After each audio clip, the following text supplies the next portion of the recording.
Boa noite a todos, que bom estarmos unidos mais uma vez.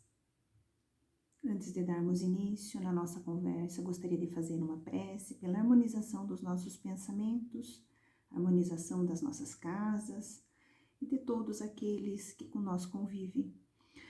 Vamos fechar os nossos olhos, elevar o pensamento ao Mestre Jesus, agradecendo a nossa saúde, agradecendo ao nosso planeta, este planeta que nos recebe como habitantes, que nos concede a moradia. Pai de infinita misericórdia, pedimos pelo nosso planeta Terra, pelo nosso planeta azul, que essas vibrações amorosas possam recompor a saúde energética e a saúde física do nosso habitat natural. Que Mãe Maria possa envolver toda a humanidade com seu infinito amor, dando-nos a capacidade e a compreensão de preservar aonde moramos. Graças a Deus e graças a Jesus. Bem, pessoal, hoje eu venho aqui para conversar um pouco sobre consumo e consumismo. Eu já tive numa outra circunstância por aqui, dizendo a força que cada um de nós tem. Vamos hoje refletir então sobre a força que nós temos como consumidor para mudar o mundo. Mas algum de vocês pode dizer assim, nossa, mas que exagero. Pois eu digo que não. Se pensarmos no ato banal do consumo, consumir por consumir, nós desconhecemos a força que isso tem. Nós estamos no mês de setembro, onde a gente trabalha o Setembro Amarelo, que é a valorização da vida, a preservação da vida, a prevenção ao suicídio. E tem um livro do André Trigueiro que se chama Viver é Melhor Opção. E ele tem um capítulo que linka o pensamento suicida com o consumismo. Eu vou ler aqui uma fala para dar início no nosso assunto. Ele diz assim, que consumismo, que é diferente do consumo, é um fator que desestabiliza as criaturas em relação ao sentido da vida. Quando se deslumbra com consumo pelo consumo, se desconecta da natureza, do sentido da vida, e a gente transfere do que é descartável e perecível à nossa razão de viver. E por que isso está acontecendo muito atualmente? Pelo fato da superficialidade. Hoje estamos vivendo com muita superficialidade, onde a preocupação maior é o ter do que o ser. Ter o quê? Ter bens e posses, bens materiais. E para ser, como que faz para ser? O indivíduo precisa se reconectar com si mesmo. Precisa fazer uma viagem interior e fazer um reconhecimento das suas faltas, das suas más inclinações, aonde ele constrói uma melhora moral, constrói um ser espiritual melhor. E isso, no mundo que nós estamos vivendo hoje, as pessoas não têm essa preocupação. Elas estão preocupadas em adquirir bens materiais, acumular muitos bens e posses. Então é importante a gente pensar que o consumismo, ele tem uma consequência muito séria em nós mesmos, na coletividade e no planeta. Se levarmos em conta pessoas que entendem o consumo como lazer e entretenimento, ela acaba esquecendo que tudo isso faz parte da natureza. Para que esses bens de consumo sejam fabricados, é preciso usar o recurso natural. É usado água, energia, usado matéria-prima. Para tudo que se é usado, para tudo que a gente compra, tudo que é fabricado, é usado recursos naturais. Então, Se a gente parar para pensar honestamente, ostentar a abundância, aonde a escassez está bastante próximo de nós, é não prestar atenção no momento que nós estamos vivendo. É bastante importante não confundir consumismo com consumo. O consumo, ele é necessário à nossa vida. Para que a gente viva, é necessário consumir alimento, roupa, sapato, relógio, óculos. É necessário móveis para nossa casa, eletrodomésticos. O consumo, ele tem que existir, que é para nossa sobrevivência. Agora, e o consumismo? O consumismo é tudo que é excesso, é tudo que desperdiça. O desperdício, ele é imoral. Não existe cultura no planeta que conceba o desperdício. Então, se pararmos para pensar, o desperdício da água é imoral, o desperdício de alimento, de energia, o desperdício de tempo. Gente, desperdício de tempo.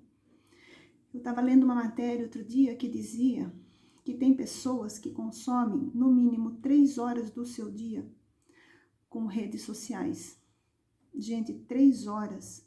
Não que ela seja seguida, às vezes pode até ser, mas às vezes é picadinho. Somando, são 3 horas no dia.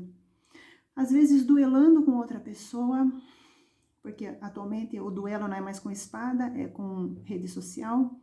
Às vezes duelando com outra pessoa. Às vezes gasto tempo se deprimindo olhando o que o outro tem. Às vezes o outro nem tem aquela felicidade, aquele bem material. E ela se deprime porque o outro tem, ela não tem.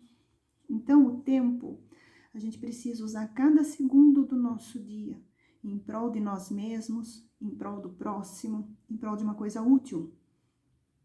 Aí lá no início eu falei do desperdício de água, né? Imoralidade no desperdício de água. Eu vou contar para vocês uma passagem que foi muito interessante. Eu moro numa casa e tem área externa que precisa ser limpa. E eu só limpo essa área externa com água da máquina, que ela já não é mais potável. Então, eu não ligo mangueira, não ligo a torneira que sai uma água potável para limpar o chão. E aí, às vezes, eu ando pela rua e tem pessoas varrendo a calçada com a mangueira. E eu não aguento, né? Toda vez que eu vejo essa situação, eu paro. E eu converso com a pessoa. Aí teve um dia, tinha uma senhora, ela estava varrendo a calçada com a mangueira. Aí eu parei, né? Falei, bom dia, minha senhora. Ela falou, bom dia. Falei, a senhora já pensou na possibilidade de varrer a calçada antes de molhar? Porque assim a senhora economiza água. E depois a senhora tira só a poeirinha com a água, mas varre antes as folhas para poder economizar água. Porque essa água que a senhora está gastando pode faltar um dia para a senhora beber. E se faltar para a senhora beber, vai faltar para mim, vai faltar para os meus familiares. Ai, gente, ela olhou para mim, foi tão inesperado. Ela olhou para mim e ela falou assim, eu já sou velha. E se eu morrer, vai ficar água aí? Então, eu não tenho pressa, eu vou continuar usando a água. Ela me desmontou, me desestruturou, porque realmente eu nunca tinha ouvido uma resposta dessa. Eu ouço das mais diversas, mas essa daí foi bastante inédita. E aí, na hora, eu pensei, né, o que eu vou falar para essa pessoa? Aí eu falei assim, então se não for pela senhora, que seja pelos seus filhos, pelos seus netos. Mas pense nisso, agradeço sua atenção e saí.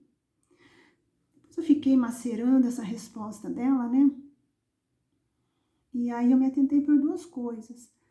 A primeira, que ela não deve entender que existe vida após a morte, né? Que o corpo físico morre, mas a alma fica eterna, né? O espírito é eterno e ela vai reencarnar. Então, ela pode reencarnar num planeta com uma escassez de água. Então, a gente precisa preservar hoje por nós mesmos, se não for preservar pelo outro, mas preservar por nós mesmos, porque somos espíritos imortais e um dia vamos reencarnar. Né? Então, como vou deixar esse planeta? Então, a ignorância dela, primeiramente, né? Nesse aspecto. E a segunda, pela falta de amor por ela mesma e por aqueles da casa dela, né? Porque se a gente ama, a gente cuida. Então, o desperdício, gente, o excesso, tudo que é excesso. Então, eu dei esses exemplos aqui, mas é excesso em todas as ordens, né? Em todos os âmbitos. Mas aí vocês vão estar dizendo assim, mas nossa, eu estou num canal de um centro espírita e está falando de consumo, né? O que isso tem a ver com o evangelho? O que isso tem a ver com o livro dos espíritos? E eu lhe digo, meus amigos, que eu fui procurar e achei no capítulo 16, que é Não se pode servir a Deus e a Mamon, no item 7, que ele diz o seguinte aqui, ó. O homem tem por missão trabalhar pelo aprimoramento material do planeta. Deve cultivar, limpar e preparar a terra para que ela receba no futuro toda a população que sua extensão comporta. E por ali ele discorre. Ele tem mais falas, depois se vocês quiserem procurar, é o capítulo 16, item 7. Ele fala sobre o aprimoramento material. Aí eu fui até o livro dos Espíritos, no capítulo 5, na lei de conservação, no necessário e supérfluo. E o item 715, Kardec pergunta aos espíritos, como pode o homem conhecer o limite do necessário? E os espíritos respondem, o sensato o conhece por intuição e muitos o conhecem à custa de suas próprias experiências. O sensato conhece por intuição. O sensato nós temos poucos, né? Eu acho que todos nós está enquadrado aqui no muitos os conhecem pelas suas experiências. Então, se o evangelho fala aprimoramento material, ele presume que a gente estava entendendo, mas ele devia ter colocado aprimoramento material sustentável. O evangelho não colocou, não está escrito no evangelho sustentável, porque presumia que a gente ia entender isso, mas nós somos tão tacanhos, tão egoístas, tão mesquinha, que a gente não tem um aprimoramento material sustentável.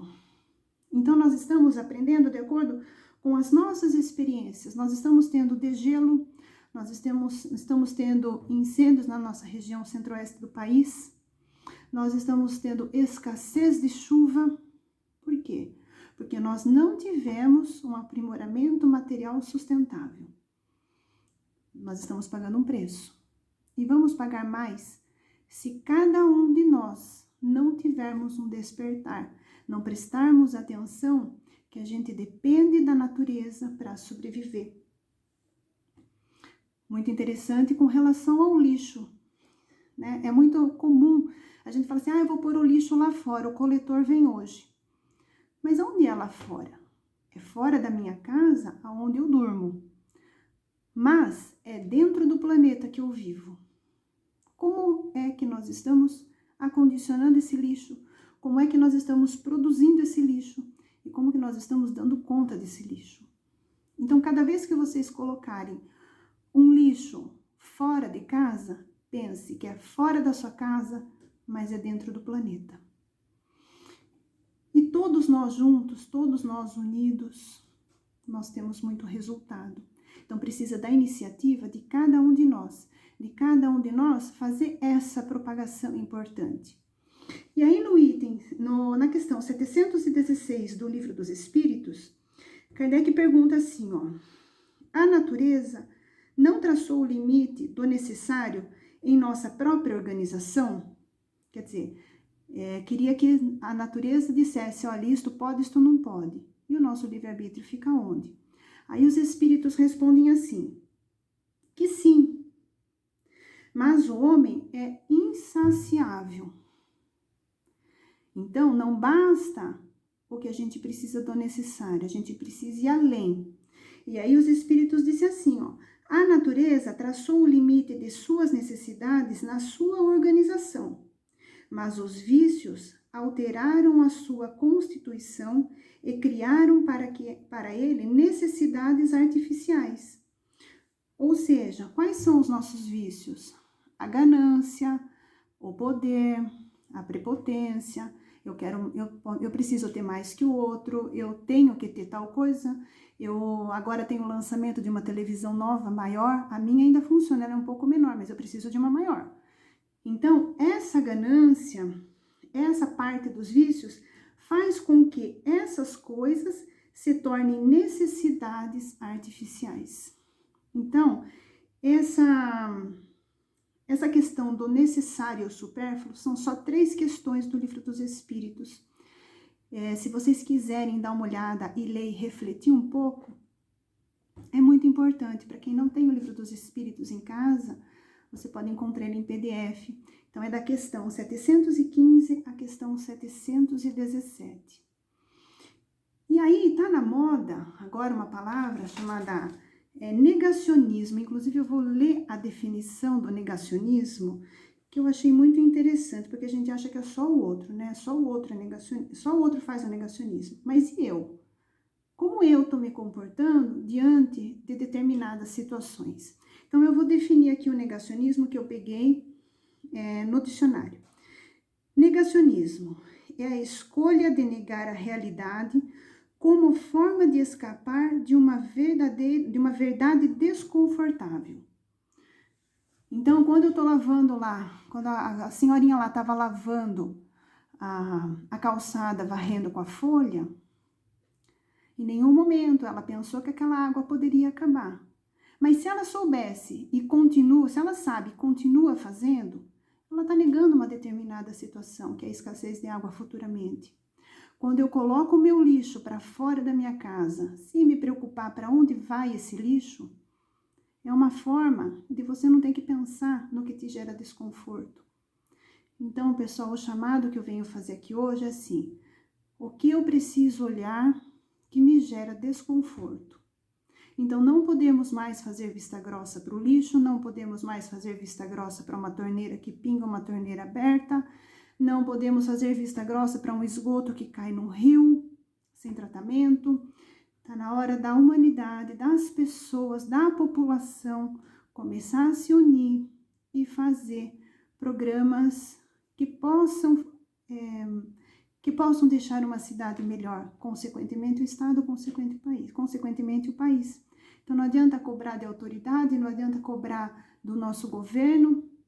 Se a gente não está se importando com o nosso lixo, a gente não está se importando com a torneira aberta, tá bem?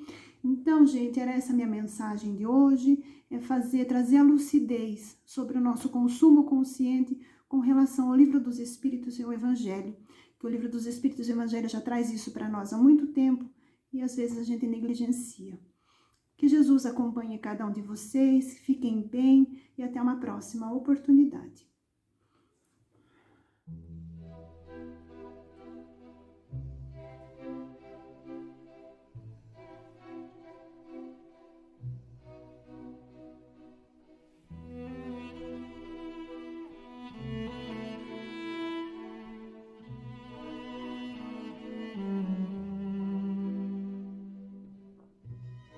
Saiba dominar-se e vencer-se a si mesmo. Vitorioso não é aquele que vence os outros, mas o que se vence a si mesmo, dominando seus vícios e superando seus defeitos. A vitória sobre si mesmo é muito mais difícil e quem consegue isto pode ser classificado como verdadeiro herói. Aprenda a dominar-se e jamais desanime. Se desta vez não conseguiu, recomece e um dia sairá vitorioso. Assim, preparando-nos para o passe, vamos convidando a todos os nossos irmãos que fechem os seus olhos, descruzem braços e pernas e pense em Jesus. E vibremos muita paz, amor e bastante equilíbrio. Pedindo ainda pela saúde dos nossos irmãos, pela recomposição de células e órgãos afetados do seu corpo físico, a começar pela cabeça, tórax, abdômen e membros. E que os nossos irmãos possam distribuir em seu lar com todos os seus familiares um pouquinho desta paz, deste amor e deste equilíbrio. Pai nosso, que estais em toda parte, santificado seja o vosso nome. Venha a nós o teu reino de amor e luz. Seja feito, Pai, somente a tua vontade, não a nossa. assim na terra como em todos os mundos habitados. Dai-nos, Senhor, o pão do corpo e da alma, perdoai as nossas ofensas e ensina-nos a perdoar aqueles que nos têm ofendido. E não nos deixeis cair em tentação, mas livrai-nos de todo mal. Que assim seja. Graças a Deus e graças a Jesus.